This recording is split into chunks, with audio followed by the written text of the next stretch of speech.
A Revolução Francesa. Em 1792, Dom João assumia a direção de todos os negócios do trono português em virtude da perturbação mental de sua mãe, Dona Maria I. Época de profundas transições em todos os setores políticos do Ocidente. A regência se caracterizou por inúmeros desastres no capítulo da administração. Em 1789, instalara a Revolução Francesa, modificando a estrutura de todos os governos da Europa. Depois da sua reunião em Versalhes, no dia 5 de maio de 1789, os Estados Gerais se transformaram em Assembleia Constituinte e, a 14 de julho do mesmo ano, o povo, oprimido e dilacerado pelas flagelações e pelos impostos, derrubava a Bastilha, esfacelando o símbolo do despotismo da realeza.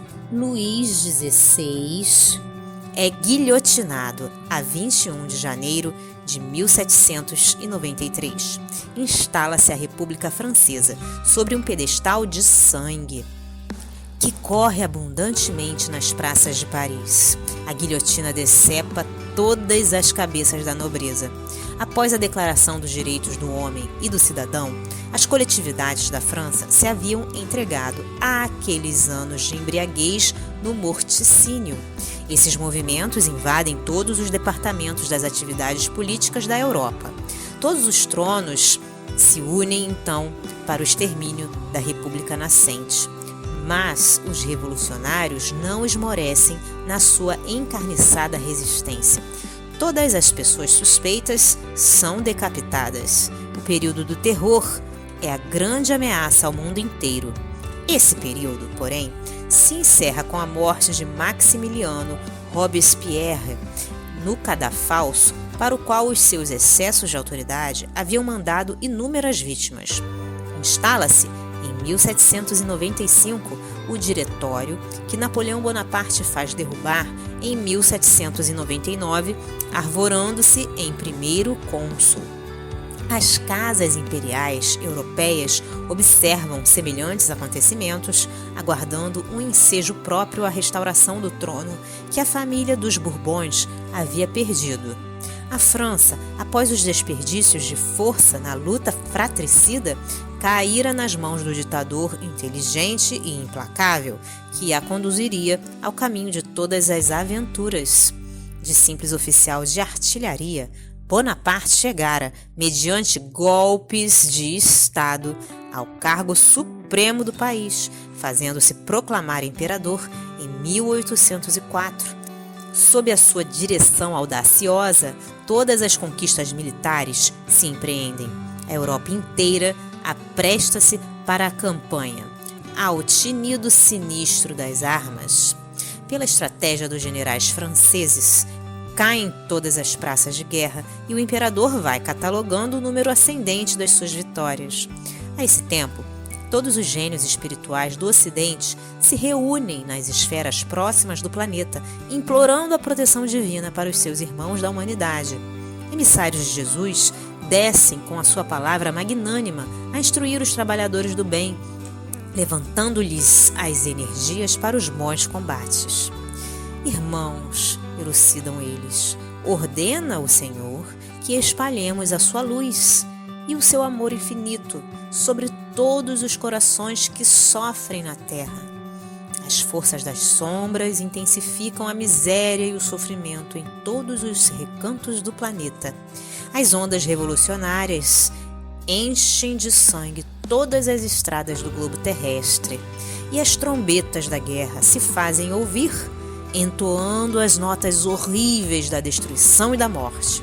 Levantemos o espírito geral das coletividades oprimidas, renovando a concepção de liberdade na face do mundo.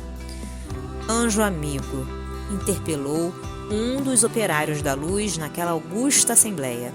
Estarão enquadrados na lei divina os trágicos acontecimentos que se desenrolam na terra. Os tribunais se instalam para julgamentos sumários, que terminam sempre por sentenças de morte. As preces das viúvas e dos órfãos elevam-se até nós, nos mais dolorosos apelos e, em Enquanto procuramos amparar esses irmãos com os nossos braços fraternos, o banquete da guerra, presidido pelos ditadores, prossegue sempre como se obedecesse a uma fatalidade terrível dos destinos do mundo. Irmãos, explica o mensageiro, o plano divino é o da evolução, e dentro dele todas as formas de progresso das criaturas se verificariam sem o concurso desses movimentos lamentáveis que atestam a pobreza moral da consciência do mundo. A revolução e a guerra não obedecem ao sagrado determinismo das leis de Deus. Traduzem o atrito tenebroso das correntes do mal que conduzem o barco da vida humana ao mar encapelado das dores expiatórias. Os pensadores terrestres poderão objetar que das ações revolucionárias nascem novas modalidades evolutivas no planeta e que múltiplos benefícios se originam das suas atividades destruidoras. Nós, porém, não compreendemos outras transformações que não sejam as que se verificam no íntimo dos homens, no augusto silêncio do seu mundo interior, conduzindo-os aos mais altos planos do conhecimento superior. Se, após os movimentos revolucionários, surgem no orbe novos aspectos de progresso geral, é que o bem é o único determinismo divino dentro do universo, determinismo que absorve todas as ações humanas, para assinalar com o sinete da fraternidade, da experiência e do amor. Os espíritos das trevas se reúnem para a chacina e para a destruição, como acontece atualmente na Terra, aliando-se às tendências e às fraquezas das criaturas humanas, levam a mentalidade geral a todos os desvarios. Eles julgam estabelecer o império das sombras no plano moral do globo terrestre. Mas a verdade é que todos os triunfos pertencem a Jesus, e as correntes da luz e do bem absorvem todas as atividades, anulando os resultados porventura decorrentes da expansão limitada das trevas. É essa a razão porque, mesmo depois dessas ações destruidoras, florescerão outros núcleos valiosos de civilização, até que a fraternidade deixe de ser uma figura mitológica no coração das criaturas humanas, até que sejam extintas as vaidades patrióticas, para que prevaleçam um só rebanho e um só pastor, que é Jesus Cristo. Os seres das sombras terão o poder de arrastar o homem da terra às lutas fratricidas.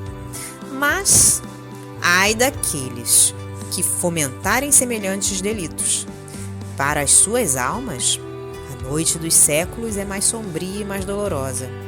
Infelizes de quantos tentarem fechar a porta ao progresso dos seus irmãos, porque acima da justiça subornável dos homens há um tribunal onde opera a equidade inviolável. A Têmis divina conhece todos os traidores da humanidade, que passam pelo mundo glorificados pela história. A condenação lhes marca a fronte e aos seus ouvidos ecoam incessantemente as palavras dolorosas: Caim, Caim, que fizeste dos teus irmãos, maldito! Somente as lágrimas, no círculo doloroso das reencarnações tenebrosas, lhes abrem uma vereda para a reabilitação nas estradas eternas do tempo.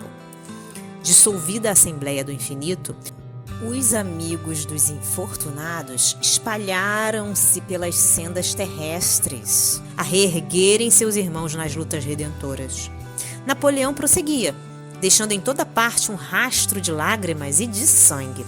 Suas incursões em todos os países lhe granjeavam o espólio miserável das posições e das coroas que o ditador ia distribuindo pelos seus familiares e amigos. O século XIX começava a viver embalado pelo fragor das armas em todas as direções. Portugal alia-se à Inglaterra, resistindo às ordens supremas do conquistador. Bonaparte assina um tratado com a Espanha, que já se havia dobrado às suas determinações, e ordena a invasão imediata de Portugal. A Inglaterra, com a sua prudência, sugere a Casa de Bragança retirada para o Brasil. Dom João VI hesita antes de adotar semelhante resolução. O grande príncipe, tão generoso e tão infeliz, é encontrado, nas vésperas da partida, a chorar convulsivamente em um dos aposentos privados do palácio. Mas aquela decisão era necessária e inadiável. A frota real velejou do Tejo a 29 de novembro de 1807, a caminho da colônia, e mal havia desaparecido nas águas pesadas do Atlântico, já os soldados de Junot se apoderavam de Lisboa e de suas fortalezas com a ordem de riscar Portugal da Carta Geográfica Europeia. Contudo, os gênios espirituais velavam pelos vencidos e pelos humilhados. Dom João VI chega ao Brasil em janeiro de 1808, depois de uma viagem cheia de acidentes e contrariedades. O bondoso príncipe encontraria, na terra do Evangelho, a hospitalidade que os reis de Castela não encontraram nas suas colônias da América do Sul, quando acossados pelas mãos de ferro do ditador. A Casa de Bragança ia dilatar até aqui os limites do seu reino, reconhecida e feliz por encontrar no Brasil a compreensão e a bondade, o acolhimento e o amor. Se você gostou desta obra, colabore com a divulgação dos ensinamentos trazidos pelos benfeitores do plano espiritual. Adquira um bom livro espírita e ofereça-o de presente a alguém que ama.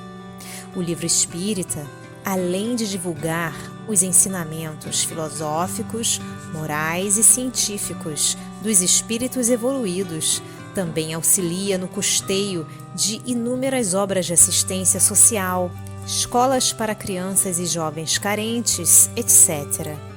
As obras espíritas nunca sustentam financeiramente os seus escritores.